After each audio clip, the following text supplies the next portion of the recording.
Hello students, welcome to the polytechnic classes. आज के sessions में हम लोग बात करेंगे पीवाईक्यू का। तो आई होप सारे स्टूडेंट्स का सिलेबस समाप्त हो गया होगा। अगर नहीं हुआ है तो फर्स्ट ऑफ ऑल आप सिलेबस को समाप्त करेंगे, क्योंकि यहाँ पे क्वेश्चंस आपको पूछा जाएगा। ऐसा नहीं है कि 3 यूनिट से ही क्वेश्चन रहेगा, 2 यूनिट से रहेगा। क्वेश्चंस रहना है आपका 5 यूनिट से। और 5 यूनिट अगर आपको कंप्लीट नहीं होगा तो पूरा क्वेश्चंस आप नहीं कर पाएंगे, ये सच्चाई है। ठीक है, आप लोग अगर कर लिए हैं कंप्लीट तो इस वीडियो को अच्छे से देखेंगे। इसमें हम सारा कुछ बताएंगे कौन से यूनिट से क्वेश्चंस आया है। ऐसा अगर आप लोग पढ़े होंगे तो हमें नहीं लगता है कि हमें कोई बताने की भी ज़रूरत है कि ये क्वेश्चंस कौन से यूनिट से होने वाला है। ठीक है, तो आइए हम लोग देखते हैं। ये जो क्वेश्चंस है, सबसे पहला बार एडीसी का जब एग्ज़ाम हुआ था आफ्टर मतलब सिलेबस चेंज होने के बाद की हम कहानी कर रहे हैं। ठीक है, तो सबसे पहला सिलेबस चेंज हुआ था तो पहला क्वेश्चंस यानी कहे तो पहला एग्ज़ाम हुआ था उसका क्वेश्चंस करा रहे हैं। ठीक है, इसके बाद जो दूसरा एग्ज़ाम हुआ था उसका कराएंगे। और उन दोनों में आप सिमिलरिटीज अगर देखेंगे तो बहुत सारा क्वेश्चन सिमिलर मिलेगा। यानी आपका तीसरा एग्ज़ाम अभी होने वाला है, तो तीसरा एग्ज़ाम में मैक्सिमम चांसेस है कि जो 2 बार इससे पहले एग्ज़ाम हुआ है उससे कहीं ना मिलता जुलता 70% क्वेश्चंस रहना है। यानी 70% कहने का मतलब आप समझ ही सकते हैं कि 50% से ज़्यादा क्वेश्चंस आपको आना है प्रीवियस ईयर क्वेश्चन से। चौथा बार देंगे जो स्टूडेंट देंगे एग्ज़ाम, 5वां बार देंगे तो उनको सारा कुछ पता चल चुका मतलब रहता है कौन सा क्वेश्चन आना है, क्योंकि गेसिंग्स आप खुद से कर सकते हैं। ठीक है, तो हम लोग देर ना करते हुए सबसे पहला क्वेश्चन पे हम लोग चलते हैं। तो पहला क्वेश्चंस आपके सामने है। ये क्वेश्चंस अगर आप देख पा रहे होंगे तो काफ़ी आसान क्वेश्चंस है। ये क्वेश्चंस का अगर हम आंसर बताएं आप लोग को तो हमें कोई इंटरेस्ट नहीं है इस तरह का क्वेश्चंस का आंसर बताना, क्योंकि ये स्टार्टिंग से पढ़ाते हैं। क्वेश्चंस है बैरियर पोटेंशियल आपसे पूछा जा रहा है, किसका? पीएन जंक्शंस का। ठीक है, तो बैरियर पोटेंशियल जब हम लोग देखते हैं तो सबसे पहले मटेरियल की ओर जाते हैं कि मटेरियल कौन सा यूज हम लोग किए हैं। तो मटेरियल यहाँ पे यूज किया गया है सिलिकॉन। अब सिलिकॉन यूज किया गया है तो सिलिकॉन के लिए बैरियर पोटेंशियल कितना होता है? सिलिकॉन के लिए बैरियर पोटेंशियल 0.7 वोल्ट होता है। ठीक है, हो सकता है कि अगला बार आपसे यही क्वेश्चन सेम पूछा जाए, सिर्फ मटेरियल को चेंज कर दिया जाए यानी जर्मेनियम कर दिया जाए तो ये हो जाएगा 0.3 वोल्ट। आपसे सिलिकॉन पूछा है तो सिलिकॉन के लिए क्या हो जाएगा? 0.7 वोल्ट। ठीक है, अगला बार हो सकता है आपसे जर्मेनियम पूछा जाए तो 0.3 वोल्ट भी ऑप्शन में है, देख सकते हैं। तो जर्मेनियम के लिए ये है, तो आगे आने वाला एग्जाम के लिए ये इंपॉर्टेंट होगा। ठीक है, आगे चलते हैं। दूसरा क्वेश्चन से यहाँ पे है कि पी टाइप सेमीकंडक्टर। अब पी टाइप सेमीकंडक्टर यहाँ पूछ रहा है कि होता क्या है। ठीक है, तो एक ही बात याद रखेंगे, ज़्यादा पी टाइप एन टाइप करने से भी कोई फ़ायदा है नहीं। सिर्फ एक चीज़ याद रखेंगे, all semiconductor is electrically neutral. कोई सेमीकंडक्टर आपसे पूछ ले, चाहे पी टाइप पूछ ले जो क्वेश्चंस में दिया है आपको, या फिर अगला बार हो सकता है कि आपको पूछ ले कि एन टाइप सेमीकंडक्टर कैसा होता है, या फिर आपसे इन दोनों ना पूछ करके ये पूछे कि सेमीकंडक्टर कैसा होता है। तो इन तीनों का एक ही आंसर होना है और वो आंसर क्या होगा आपका? Electrically neutral. ठीक है, अब चार्ज की बात करता है तो पी टाइप पे पॉजिटिव चार्ज होता है, जबकि एन टाइप पे क्या होता है? नेगेटिव चार्ज होता है। लेकिन सेमीकंडक्टर जैसे ही हम बात करते हैं तो सेमीकंडक्टर इलेक्ट्रिकली न्यूट्रल होता है। ठीक है, क्वेश्चन में रहता है कि पी टाइप का चार्ज कैसा होता है, तब आंसर होता क्या? Positively charge. या फिर एन टाइप सेमीकंडक्टर होता तब पूछता कि एन टाइप पे चार्ज कैसा होता है, तो होगा वो नेगेटिव चार्ज। क्लियर है? तो इसका क्या होगा? All semiconductor is electrically neutral, यानी ये सी आपका आंसर करेक्ट होगा। ये याद रखिएगा, चार्ज पूछेगा तो आपको पी टाइप के लिए पॉजिटिव और एन टाइप के लिए नेगेटिव चार्ज। ठीक है, इसका आंसर आपका सी होना है। चलिए आगे हम लोग देखते हैं। आगे क्वेश्चन है which of the following device use in voltage regulations. और ये ना जाने हम कितने बार बताए होंगे, लेक्चर्स में बताए होंगे कि वोल्टेज रेगुलेशंस के लिए कौन सा डायोड का यूज किया जाता है या फिर कौन सा डिवाइस का यूज किया जाता है। उसके लिए एक ही पूरे ब्रह्मांड में डिवाइस बना है जिसका नाम है जेनर डायोड। अभी तक कोई और ऐसा नहीं है। और कुछ डिवाइस अगर बना है तो with the help of zener diode. ठीक है, इससे क्वेश्चंस आना ही आना है, 100% श्योर रहें। ऑब्जेक्टिव में भी सब्जेक्टिव में भी ये इंपॉर्टेंट टॉपिक होगा जेनर डायोड, ये याद कर लीजिएगा। इसका आंसर क्या हो जाएगा आपका ए। चलिए आगे क्वेश्चन देखते हैं। आगे क्वेश्चन है, अक्सर आपको हम क्लास के दौरान भी ये चीज़ बताए हैं कि यहाँ से MCQ आता ही आता है इफिशिएंसी से। ठीक है, efficiency of full wave rectifier questions पूछा है। ठीक है, तो आपको हम बताए थे रेक्टिफायर काफ़ी अच्छे से पढ़ेंगे, रेक्टिफायर से क्वेश्चंस आता है। ठीक है ना, रेक्टिफायर में दो तरह का रेक्टिफायर पढ़ना है, एक हाफ वेव रेक्टिफायर पढ़ना है और एक क्या पढ़ना है, फुल वेव रेक्टिफायर पढ़ना है। ठीक है, अब फुल वेव रेक्टिफायर में दो तरह के पढ़ना है, ब्रिज टाइप और सेंटर टाइप। ठीक है, उससे मतलब नहीं है। अगर इफिशिएंसी की हम लोग बात करते हैं कि इफिशिएंसी परसेंटेज इफिशिएंसी क्या, तो हाफ वेव रेक्टिफायर का इफिशिएंसी होता है क्या होता है 40.6% होता है। ठीक है, जबकि फुल वेव रेक्टिफायर के इसका डबल कर दे तो हो जाता है 81.2 यानी 81.2% हो जाता है। आपसे क्वेश्चन किसका पूछा है, FWR फुल वेव रेक्टिफायर का। तो फुल वेव रेक्टिफायर के लिए आंसर क्या होना है बाबू, 81.2%। ऑप्शन कहाँ पे है, ए में है। कहाँ पे है, ऑप्शन ए में है। ठीक है, क्लियर है। और ये किसके लिए होगा बाबू, SWR के लिए, यानी हाफ वेव रेक्टिफायर के लिए। ओके,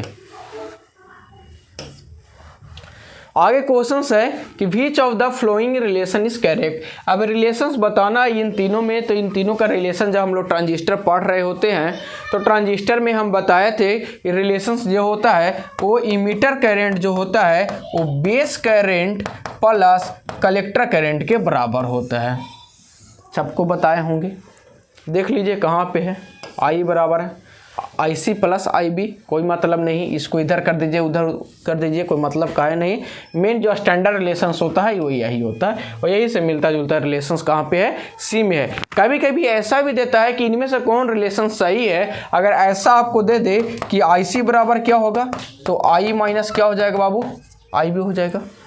ठीक है, या फिर आपको IB बराबर पूछ दे तो क्या होगा, I माइनस क्या हो जाएगा आपको, IC हो जाएगा। तो ये तीनों रिलेशन सही है, अगर ध्यान दे तो ये तीनों रिलेशंस आपका सही है।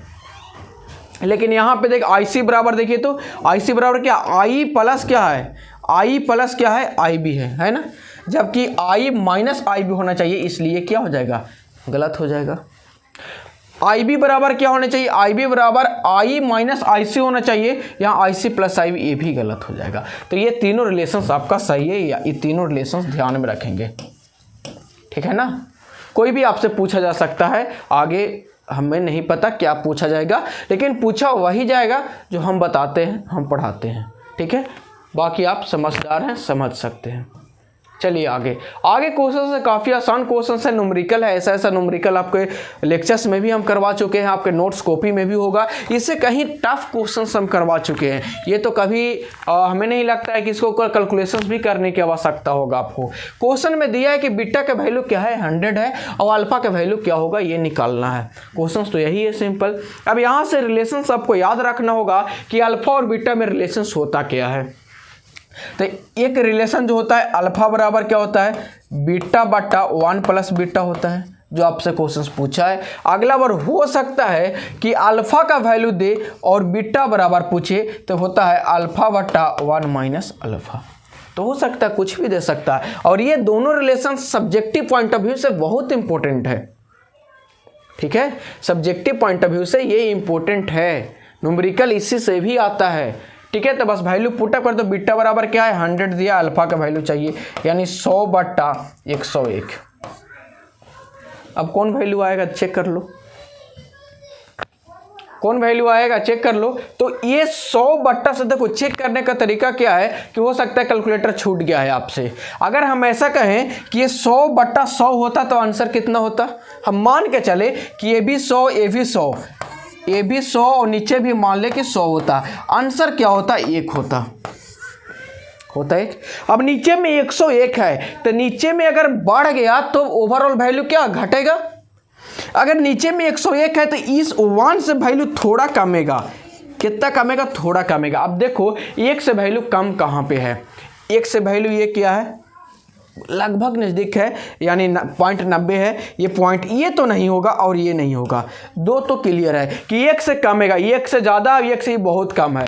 अब यहाँ पे दो देखो, इन दोनों में नियरेस्ट एक का कौन है, यहाँ पे 0.9 यहाँ तक सही है, लेकिन 0.90 है, इसलिए ये गलत हो जाएगा, ये आपका क्या हो जाएगा, सही हो जाएगा।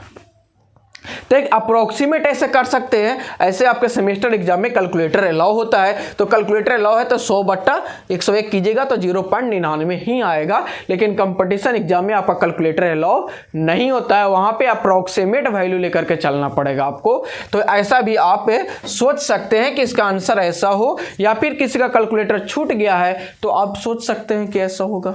ठीक है, तो अल्फा बीटा एक गामा का भी रिलेशन होता है, आप लोग गामा का नोट्स में करवाए ही हैं, गामा बराबर की, ठीक है, तो वहाँ से भी आप गामा का रिलेशन देख सकते हैं, क्योंकि सारा कुछ जब यही हम बता देंगे तो आपका क्या मतलब है, नोट्स देखिए का HW है आपका, ठीक है, ये गामा बराबर वैल्यू क्या होता है ये देख लेना, बीटा के टर्म में भी और अल्फा के टर्म में भी, ठीक है ना, यानी बीटा के टर्म में भी क्या होता है, ऐसा हम लिखेंगे तो नहीं, लेकिन आप देख लीजिएगा बीटा के टर्म में और अल्फा के टर्म में क्या वैल्यू होगा, यहाँ पे आप लोग मेंशंस करेंगे।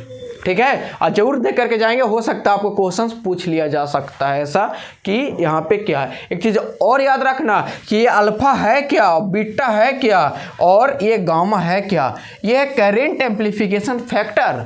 अब करेंट एम्प्लीफिकेशन फैक्टर होता क्या है तो आपको पता होना चाहिए क्या होता है, ठीक है, और उसके बाद ये अल्फा किस कॉन्फ़िगरेशन का करेंट एम्प्लीफिकेशन फैक्टर है, ये बीटा किस का है, कौन से कॉन्फ़िगरेशंस का, और गामा किसका है, ये भी याद रखिएगा आप लोग। अगर नहीं याद रहा तो यहाँ से भी क्वेश्चन MCQ में दिए जा सकते हैं। ठीक है, आगे हम लोग बात करते हैं क्वेश्चन नंबर नेक्स्ट, और क्वेश्चन नंबर है 7। अब 7 नंबर क्वेश्चन काफ़ी आसान है कि PNP ट्रांजिस्टर ये फिगर से मतलब समझना है। आपको समझाने के लिए ट्रिक बताए थे, सिर्फ एक ही ट्रिक बताए थे कि P के मतलब क्या होता है, आप रखना प्रवेश, P मतलब क्या होता है प्रवेश, N मतलब क्या होता है निकालना। ठीक है, ये दो अगर ट्रिक याद है तो ये क्वेश्चन आसानी से हो जाएगा। अब ये क्वेश्चन में देखो कि कहाँ प्रवेश हो रहा है, और प्रवेश कहाँ से होगा तो ध्यान रखना है इमीटर टर्मिनल से, कहाँ पे इमीटर से ही होगा, इस बात को भी क्लियर रखिएगा कि इमीटर से ही होना है। अब यहाँ से ये इमीटर टर्मिनल से क्या है बाहर आ रहा है, ये क्या हो जाएगा गलत, ये इमीटर टर्मिनल से अंदर जा रहा है, ये अप्रोक्सिम, चलो मान करके ये सही है। ठीक है, इसके बाद इमीटर टर्मिनल से जा ही नहीं रहा, ये खत्म कहानी और ये खत्म कहानी, दो खत्म है तो ये आपका आंसर हो गया। क्लियर है, तो याद रखना भी इस P से प्रवेश और N से निकलना। यहाँ पूछा किसका है PNP ट्रांजिस्टर में, ठीक है, और PNP मतलब P मतलब क्या होगा प्रवेश होगा, और प्रवेश कौन कर रहा है, कौन सा ट्रांजिस्टर प्रवेश हो रहा है, यानी अंदर की ओर जा रहा है। घर में प्रवेश करते हैं तो बाहर थोड़ी ना निकलते हैं, प्रवेश करना मतलब अंदर जाना। तो देखो एरो, देखो इस एरो को देखना है, ठीक है, ऐसे हम यहाँ पे सिंबल बना दे रहे हैं आप लोग के लिए, ठीक है ना, यहाँ पे सिंबल बना दे रहे हैं कि इसका सिंबल क्या होगा। ठीक है, चलिए ये बेस है, ये कलेक्टर है, 1 मिनट, ऐसे नहीं बनाते मज़ा नहीं आएगा।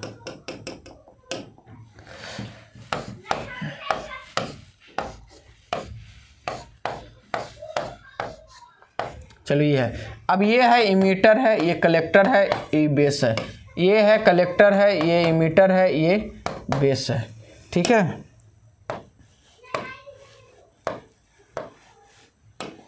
अब यहाँ से क्या होगा, ई मीटर से अंदर की ओर जाएगा तो क्या हो जाएगा प्रवेश। ये क्या कर रहा है प्रवेश, ये एरो के सिर्फ ध्यान देना, ई मीटर से एरो क्या प्रवेश कर रहा है, एन से निकालना, एरो कहाँ जाएगा बाहर की ओर जाएगा, बस कहानी खत्म है। देखो ये अंदर की ओर जा रहा है, आप लोग को पास PDF होगा उसमें देखिएगा, अच्छा से पता चल जाएगा, इसमें अगर ना पता चल रहा होगा तो। इतना बेसिक सा क्वेश्चन रहता है। आगे क्वेश्चन है कि majority charge carrier of NPN transistor, यानी आपसे पूछा जा रहा है NPN ट्रांजिस्टर का मेजॉरिटी चार्ज कैरियर। स्वाभाविक सी बात है, यहाँ भी N यहाँ भी N, तो N टाइप में मेजॉरिटी चार्ज कैरियर किसका होता है बाबू, इलेक्ट्रॉन का। ठीक है, अगला बार हो सकता है आपके क्वेश्चन ऐसा पूछा जाएगा PNP ट्रांजिस्टर का, तो यहाँ भी P यहाँ भी P, है ना।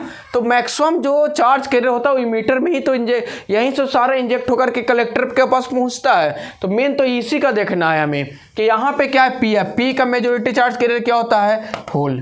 क्या होता है, होल होता है। चलो कहानी खत्म है। तो ये किसका पूछा है आपसे, एनपीएन। एनपीएन में क्या हो जाएगा, इलेक्ट्रॉन। होल किसका होगा, होल किसका होगा, पीएनपी का।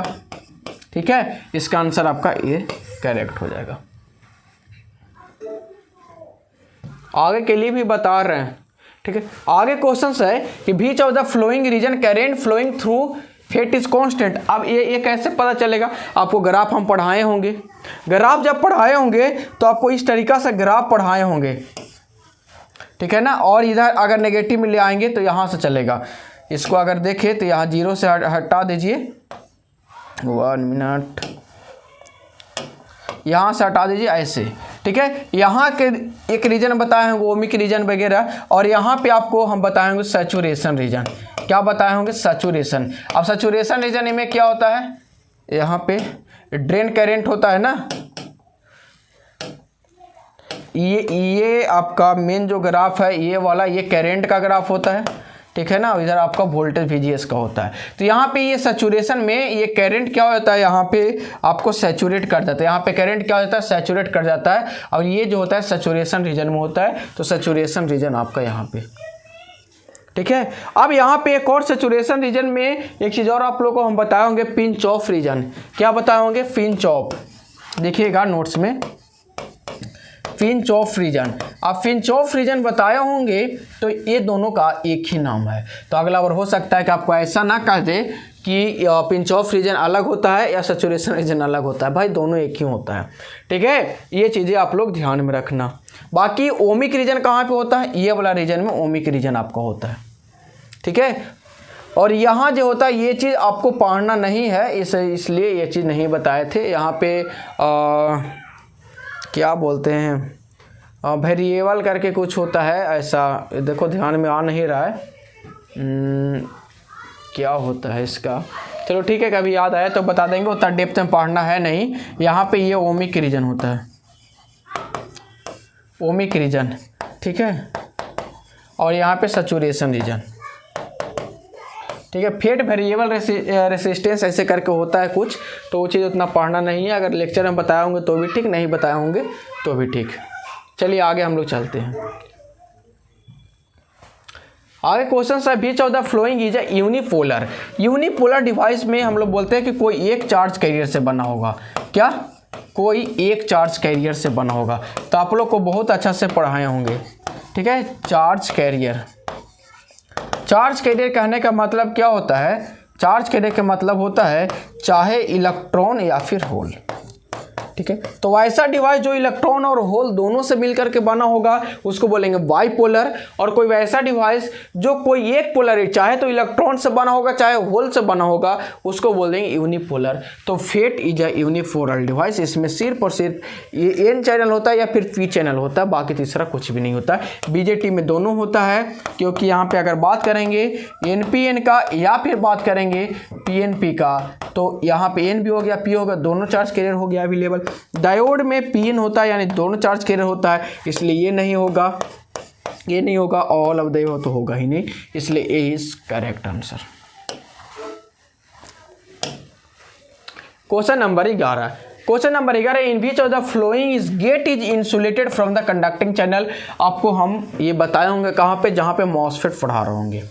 ठीक है ना, आईजी फेट होता है। क्या होता है, आईजी फेट, ये पढ़ाए होंगे। Insulated gate field effect transistor. तो insulated gate, gate is insulated from conducting channel, इसी को हम लोग बोलते हैं मॉसफेट। ठीक है, आईजी फेट। चलिए आगे क्वेश्चन है, विच of the following device has only one PN junction. तो ओनली वन पीएन जंक्शन किस डिवाइस में होगा, तो आप लोग को पढ़ाए होंगे यूजेटी। यूजेटी के पूरा नाम ही होता है यूनि जंक्शन। क्या नाम है, uni junction, uni junction transistor. और यूनि जंक्शन ट्रांजिस्टर जब नाम है तो नाम में ही छिपा क्या है, यूनि। यूनि मतलब क्या होता है, एक होता है। यूनि मतलब क्या होता है, एक होता है। तो एक ट्रांजिस्टर वाले डिवाइस को हम लोग बोलेंगे,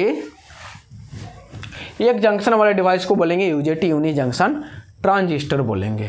ठीक है, यहाँ से क्वेश्चंस और आता है कि इसको हम लोग वोल्टेज के लिए यूज़ करते हैं, डबल बेस डायोड के लिए बात करते हैं, ठीक है ना, और यूजेट या रिलैक्सेशन ऑसिलेटर के लिए यूज़ करते हैं। तो ये SW होगा, यहाँ से आपका MCQ पूछा जाएगा, एज वेल एज सब्जेक्टिव भी पूछा जाएगा।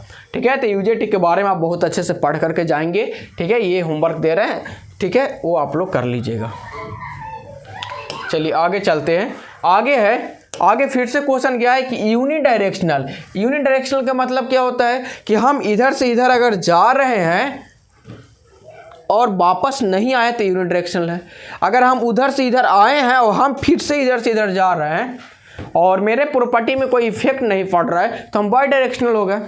ठीक है, उसीलिए यहाँ पे बताता है कि यूनिट डायरेक्शनल कौन है। तो यूनिट डायरेक्शनल यहाँ पे SCR होता है, silicon control rectifier.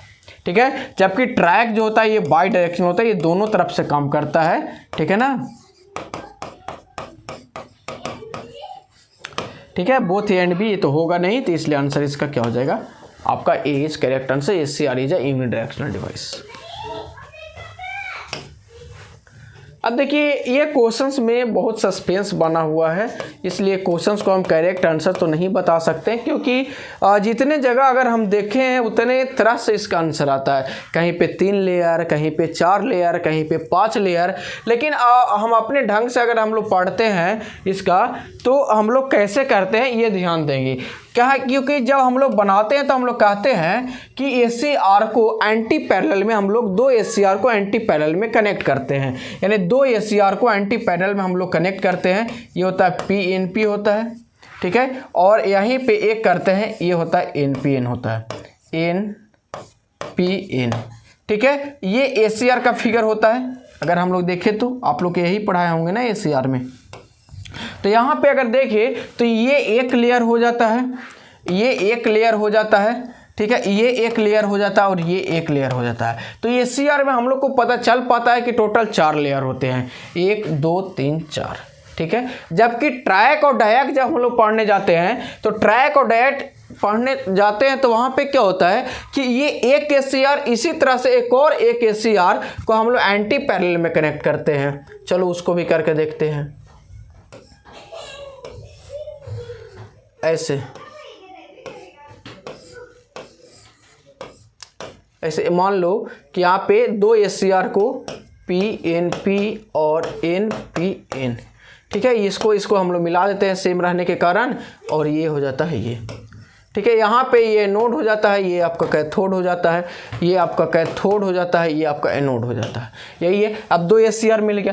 Anti parallel कहने का मतलब क्या है कि एनोड टर्मिनल को हम लोग मिलाते हैं किससे हैं बाबू, कैथोड से, और यहाँ पे एनोड टर्मिनल को हम लोग किससे मिला लेते हैं, कैथोड से मिलाते हैं। तब कहते हैं कि ये दोनों आपस में कनेक्टेड हो जाता है। इसलिए इस टर्मिनल का नाम दिया जाता है MT1 मेन टर्मिनल 1, और इस टर्मिनल को दोनों को मिलाकर के नाम दिया जाता है MT2 मेन टर्मिनल 2। ऐसा ही आप लोगों को भी हम बताए होंगे। ठीक है, अब ट्रैक लगा तो ट्रैक में क्या होता है, गेट लगा होता है, इसलिए इसको ट्रैक बोलते हैं। यानी ट्राई मतलब 3 और AC मतलब बोथ कंडक्टिंग। AC क्या होता है, पॉजिटिव नेगेटिव दोनों में होता है। ठीक है, तो इसलिए बाई डायरेक्शनल है। तो इसलिए कहीं कहीं इसका 4 लेयर, कहीं कहीं 5 लेयर। ठीक है, तो इसका आंसर अगर हम लोग कंपटीटिव पॉइंट ऑफ व्यू से देखें तो वहाँ पे 5 लेयर दिया जाता है। ठीक है ना, 5 लेयर दिया जाता है।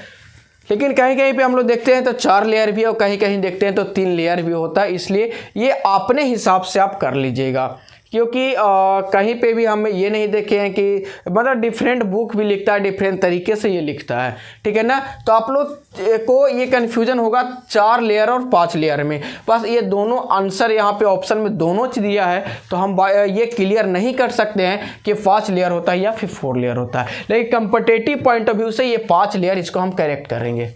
ठीक है, और हम डायक जब पढ़ा रहे थे वहाँ पे भी हम लगभग, शायद मुझे याद है कि 4 लेयर बताए हैं।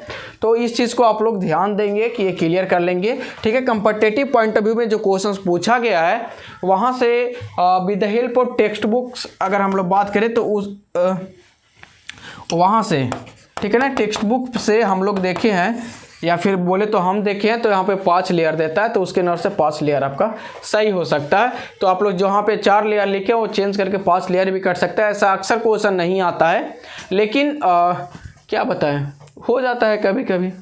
ठीक है ना। तो ये इस क्वेश्चंस को अपने हिसाब से आप देख लीजिएगा। चलिए आगे हम बात करते हैं कि which of the following is a two terminal, two ज़्यादा लिखा गया, टू टर्मिनल डिवाइस, ठीक है। तो ACR 3 टर्मिनल होता है, ट्रैक 3 टर्मिनल होता है, डाई मतलब क्या होता है, दो, ये होता है 2 टर्मिनल और ये भी होता है 3 टर्मिनल, यानी ये आपका सी आंसर सही हो जाएगा, ठीक है। डायक मतलब होता है, डाई मतलब 2 होता है, इसका पूरा देखोगे डाई एक्, ठीक है। डाई मतलब क्या होता है 2, ये 2 किसका शो करता है, टर्मिनल को, ठीक है। ट्राई मतलब क्या होता है, 3 होता है, 3 टर्मिनल। ACR में भी आपको 3 टर्मिनल होता है, कैथोड और गेट। फेट में भी 3 टर्मिनल होता है, ग्रेट क्या होता है, ड्रेन, गेट ड्रेन सोर्स होता है, ठीक है। आगे है, अब फिल्टर से क्वेश्चन कभी कभी पूछ ही लिया जाता है, जैसे यहाँ पाइप फिल्टर है, ठीक है। तो पाइप फिल्टर जो है इसको CLC फिल्टर भी बोलते हैं, ठीक है ना। इसको इस तरीक़ा से बनाया जाता है, जब आप लोग को हम फिल्टर पढ़ाए होंगे तो आप लोग देखे होंगे, ठीक है। ये C1 होता है, ये C2 होता है, ये L होता है, ठीक है। इसलिए CLC फिल्टर भी इसको बोला जाता है, पाइप फिल्टर को। लेकिन CLC फिल्टर अगर हम बोलेंगे कि CLC फिल्टर, तो सबको पता है कि 2 कैपेसिटर 1 इंडक्टर है, इसलिए क्वेश्चन नहीं पूछता है। पूछता क्या है, पाइप फिल्टर के नाम से पूछता है। अब पाइप फिल्टर क्या होता है नहीं पता चलता, इसमें कैगो कैपेसिटर कैगो इंडक्टर लगेगा, लेकिन CLC पूछता तो लोग देख लेता है दो गो तो कैपेसिटर, एगो इंडक्टर लगल है, ठीक है ना। तो CLC का ही नाम है पाई, क्योंकि पाई नेटवर्क में आप लोग को हम पढ़ाएंगे, pi conversion star to delta, delta to star, T to pi, pi to T. तो पाई इसी तरीके से रेसिस्टर लगा होता है, आप लोग को ही पता होगा, ठीक है। तो यहाँ पे 1 इंडक्टर 2 कैपेसिटर, कहाँ पे 2 इंडक्टर 2 कैपेसिटर गलत, 1 इंडक्टर 1 कैपेसिटर गलत, 1 इंडक्टर एंड 2 कैपेसिटर, यानी सी आपका क्या हो जाएगा, सही हो जाएगा। चलिए आगे चलते हैं। नेक्स्ट है 17 नंबर क्वेश्चन में, which of the flow is called loop gain. जब ट्रांजिस्टर आप लोग क्या आपको हम पढ़ा रहे हैं ऑसिलेटर में आप लोग को पढ़ा रहे होंगे पॉजिटिव फीडबैक। कौन सा, पॉजिटिव फीडबैक। आप पॉजिटिव फीडबैक और नेगेटिव फीडबैक पढ़ाए ही होंगे, आप लोग पढ़े भी होंगे, नहीं पढ़े हो तो पढ़ लीजिएगा। तो पॉजिटिव फीडबैक में एक बारखुसन क्राइटेरिया, जब ऑसिलेटर हम पढ़ाते हैं तो ऑसिलेटर में एक बेसिक प्रिंसिपल होता है बारखुसन क्राइटेरिया का। और वही बारखुसन क्राइटेरिया में जाकर के सेटिस्फाइड होता है कि एक ऑसिलेटर के लिए लूप गेन कितना होना चाहिए, तो वहाँ से पता चलता है 360 डिग्री या 0 डिग्री लूप गेन होना चाहिए। लेकिन वो वैल्यू आता कहाँ से है, तो ये a beta is equal to 1, a beta is equal to 1 ये होता है लूप गेन, यानी mod of a beta is equal to 1, ठीक है। तो ये याद रखिएगा, यहाँ पे अधूरा दिया है, ए बीटा इज इक्वल टू 1 देना चाहिए था ऑप्शन में, ठीक है ना। ऑप्शन में ये देना चाहिए था ए बीटा इज इक्वल टू 1, तो ऑप्शन में यहाँ दिया नहीं है। लेकिन अब ऑप्शन में नहीं दिया तब छोड़ के क्वेश्चन थोड़ी ना आएंगे, तो हमको पता है कि ए बीटा इज इक्वल टू 1 होता है, तो यहाँ पे ए बीटा ऑप्शन में है, देखो ए उधर है बीटा इधर है, ठीक है ना। तो इसके अनुसार से ऑप्शन आपका 20 सही हो जाएगा। ये क्वेश्चन में ही नहीं दिया है, ये नहीं कि हम यहाँ पे मिस प्रिंट नहीं है, क्वेश्चन में ही नहीं दिया है, क्योंकि हम यहाँ पे क्वेश्चन से आपके साथ लिए हुए हैं यहाँ पे, तो क्वेश्चन में ही ये चीज़ नहीं दिया। अगर आप लोग के पास क्वेश्चन होगा तो देखिएगा यही क्वेश्चन है, ये क्वेश्चन में नहीं दिया है। अगर पता चल रहा हो तो, अगर PDF होगा तो उसमें देख लीजिएगा, ठीक है। आगे चलते हैं 17 नंबर क्वेश्चन। 17 नंबर क्वेश्चन में कि नेगेटिव फीडबैक इन एम्पलीफायर, अगर नेगेटिव फीडबैक आप यूज करते हैं तो आपको नेगेटिव फीडबैक का ओवरऑल गेन का फॉर्मूला क्या होता है, ए बराबर ए बटा 1 प्लस ए इंटू बीटा होता है, यही होता है ना। अब ये होता है, अब नेगेटिव फीडबैक है और ये गेन की बात करेंगे तो यहाँ पे अगर ए प्लस है, ए प्लस है, अब ए प्लस है तो बताओ ये वैल्यू जितना ज़्यादा होगा, कहने का मतलब ऐसे समझो कि ये जो वैल्यू है बाबू, ये वैल्यू जितना ज़्यादा होगा उतना ही ये गेन क्या होगा, कम होगा। तो नेगेटिव फीडबैक में गेन क्या होता है, रिड्यूस हो जाता है, तो इंक्रीज गेन नहीं होगा, ये गलत है। हाँ, बैंडविड्थ इंक्रीज करता है, ठीक है ना, बैंडविड्थ इंक्रीज करता है, इसलिए जरूरी नहीं कि बोथ एंड भी दिया हो तो सही ही है, ठीक है ना। ऑप्शन बी इज करेक्ट होगा, ठीक है, ऑप्शन बी इज करेक्ट होगा। चलिए आगे क्वेश्चन नंबर है और 19 है कि which of the feedback input resistance and output resistance both are increase, यानी R I and R naught increase कर रहा है, यानी R I and R naught कौन सा ऐसा फीडबैक है, नेगेटिव फीडबैक का टोपोलॉजी जो आप लोग को 4 तरीका का पढ़ाए होंगे, वही 4 लिखा है, voltage series, voltage shunt, current series, current shunt. इसमें से कौन ऐसा फीडबैक है जिसका इनपुट रेसिस्टेंस और आउटपुट रेसिस्टेंस दोनों इंक्रीज करता है, तो है करंट सीरीज फीडबैक। क्या है? करंट सीरीज फीडबैक, यानी यहाँ पे लिख दो करंट सीरीज फीडबैक। अब इसका एक टेबल बता देते हैं क्योंकि हमें भी याद नहीं रहता है करंट सीरीज फीडबैक, इसका एक टेबल आप लोग को हम अभी बताते हैं, ठीक है ना। ये टेबल को आप लोग याद रखिएगा, इम्पोर्टेंट होगा, ये टेबल याद रखिएगा, ठीक है ना। ये टेबल हमें भी याद नहीं रहता, इसलिए आपको हम बता दे रहे हैं, ये टेबल हम लिखवा दे रहे हैं, ये टेबल आप लोग याद रखेंगे, ठीक है ना। एक टेबल में होगा कैरेक्टरिस्टिक, ठीक है, और दूसरा यहाँ टाइप ऑफ फीडबैक में लिख दे रहे हैं वोल्टेज सीरीज, ठीक है। यहाँ पे हो जाएगा वोल्टेज शंट, यहाँ पे हो जाएगा current series, current shunt. 1 minute,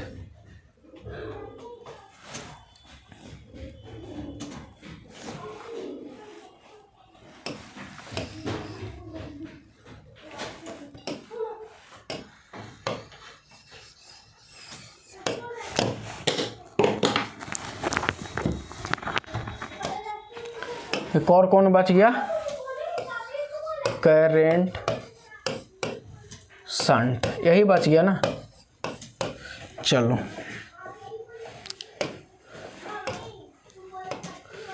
यहाँ से एक लाइन ले लेते हैं,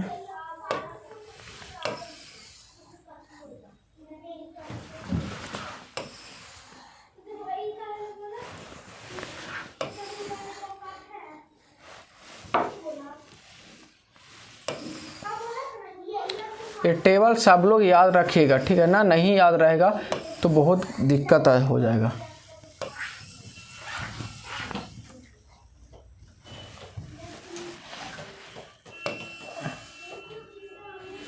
चलिए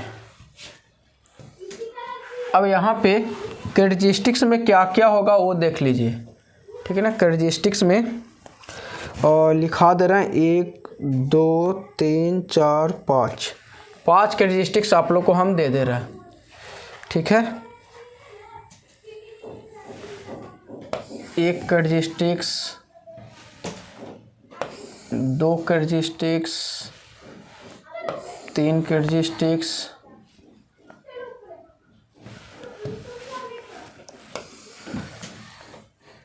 4 कैरेक्टरिस्टिक्स और लास्ट है 5 कैरेक्टरिस्टिक्स।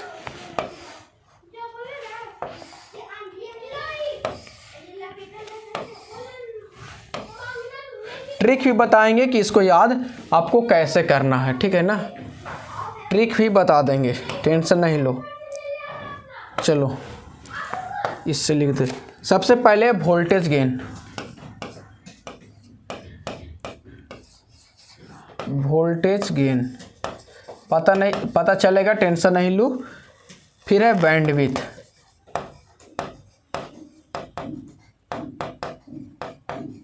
ठीक है। उसके बाद है हार्मोनिक डिस्टॉर्शन, आप लोग को पढ़ाए होंगे, कहीं ना कहीं पढ़े होंगे, हार्मोनिक डिस्टॉर्शन और नॉइज एक तरीका से होता है। उसके बाद है इनपुट एम्पीडेंस, आउटपुट एम्पीडेंस, जो अभी क्वेश्चन आपसे पूछा गया, इनपुट एम्पीडेंस और आउटपुट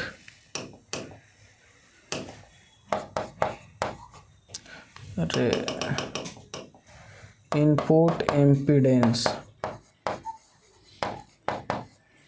और आउटपुट इम्पीडेंस।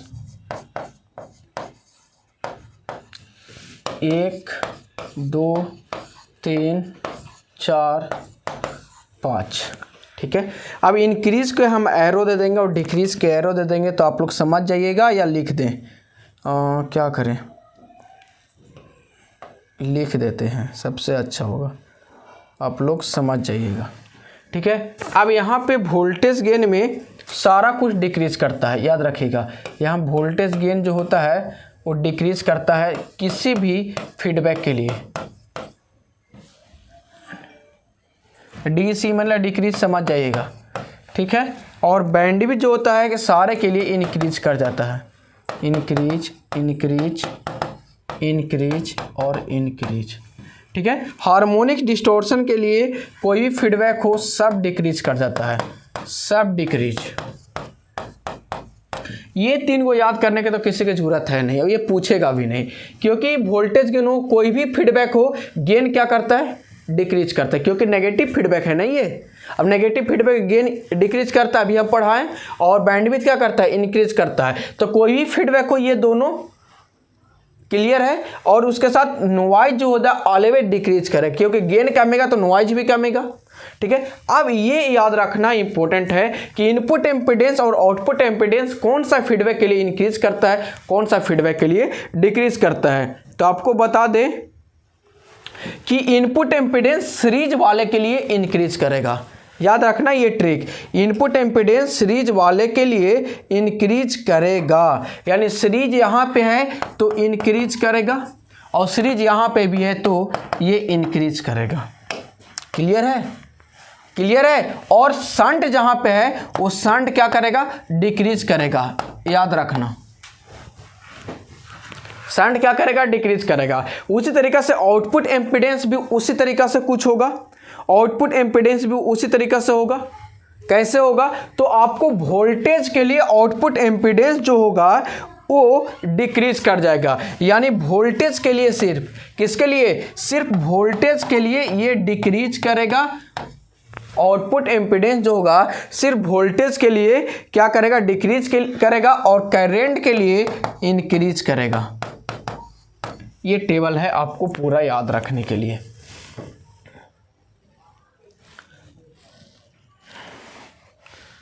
ठीक है ना, यहां से आप स्क्रीनशॉट इसको ले लीजिएगा। सारे लोग इसको स्क्रीनशॉट ले लेंगे। ठीक है ना।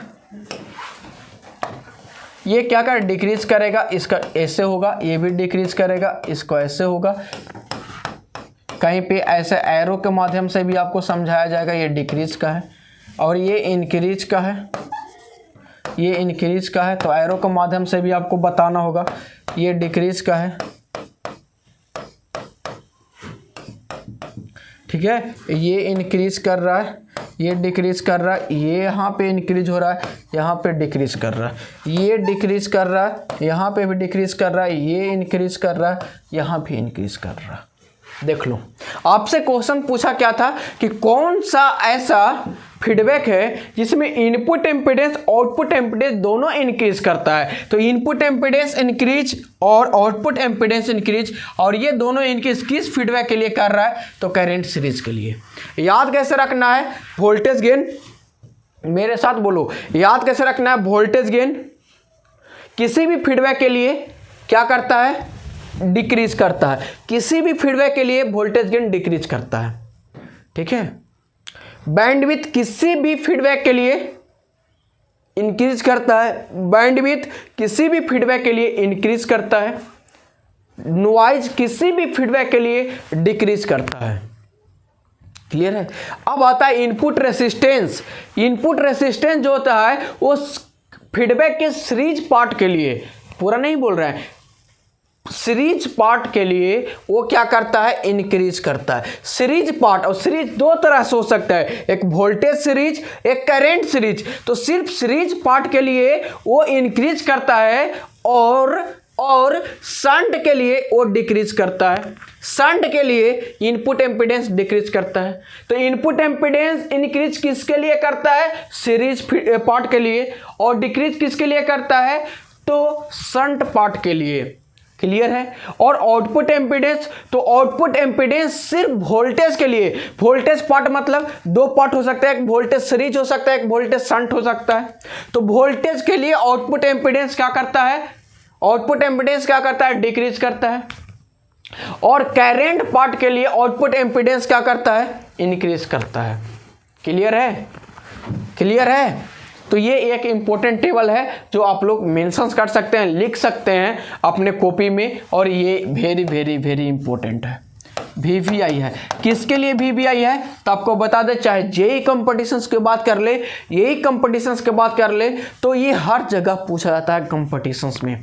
ठीक है, तो ये याद रखना, हम भी इसी तरीका से याद किए हैं, आपको भी इसी तरीका से याद करने के लिए बताए हैं। चलिए हम लोग वापस आते हैं अपने टॉपिक पे। यह एक क्वेश्चन था कि इनपुट रेसिस्टेंस और आउटपुट रेसिस्टेंस दोनों इंक्रीज करता है किस फीडबैक के लिए, तो करंट सीरीज फीडबैक के लिए दोनों इंक्रीज करता है। ठीक है, करंट सीरीज फीडबैक के लिए दोनों इंक्रीज करता है, क्योंकि करंट के लिए आउटपुट रेसिस्टेंस इंक्रीज करता है। ठीक है, और इनपुट रेसिस्टेंस जो है वो भी आपको इंक्रीज करता है, किसके लिए, सीरीज के लिए। यही बताया ना, इनपुट रेसिस्टेंस सीरीज के लिए इंक्रीज करता है, और करंट के लिए आउटपुट रेसिस्टेंस का, चाहे करंट कोई भी हो। ठीक है, ये दोनों के लिए है, तो ये दोनों के लिए ये आंसर हो जाएगा। वही तरीका से आप वोल्टेज फीडबैक इसके आप लोग खुद से करके देखेंगे कि किसका क्या आंसर होना है। ठीक है, आगे हम लोग को चलते हैं और लास्ट क्वेश्चन होगा। लास्ट क्वेश्चन से क्वेश्चन नंबर 3। तो पाइजो इलेक्ट्रिक इफेक्ट आप लोग को हम कहाँ पे पढ़ाए होंगे, तो पाइजो इलेक्ट्रिक इफेक्ट जो हम लोग को पढ़ाए हो क्रिस्टल ऑसिलेटर में पढ़ाए होंगे। पाइजो इलेक्ट्रिक इफेक्ट जो जिस पे ये काम करता है, ठीक है ना, पाइजो इलेक्ट्रिक प्रिंसिपल। ठीक है, तो ये क्रिस्टल ऑसिलेटर हो जाएगा, यानी ये इसका चाहिए। इसी तरीका से हम लोग MCQ का पूरा क्वेश्चन हम लोग कर लिए। आगे हम लोग करेंगे 4 नंबर का क्वेश्चंस, आप लोग को बताने की आवश्यकता है नहीं, जो क्वेश्चंस होगा वो क्वेश्चंस करा दिया जाएगा, बाकी आप लोग खुद से कर लेंगे क्योंकि सारा पढ़ाया हुआ में से आया है। ठीक है, आगे हम लोग अगले ईयर का जो क्वेश्चंस है उस पर, वो भी 2022 में ही एग्जाम हुआ था। ठीक है ना, सेशन डिले के कारण, तो वो भी हम अगले वीडियो में करेंगे। इस वीडियो के लिए इतना ही। आई होप आप सभी स्टूडेंट काफ़ी अच्छे से पढ़ रहे होंगे, काफ़ी अच्छे से मेहनत कर रहे होंगे।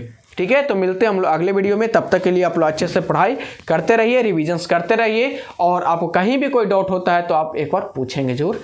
Thank you everyone.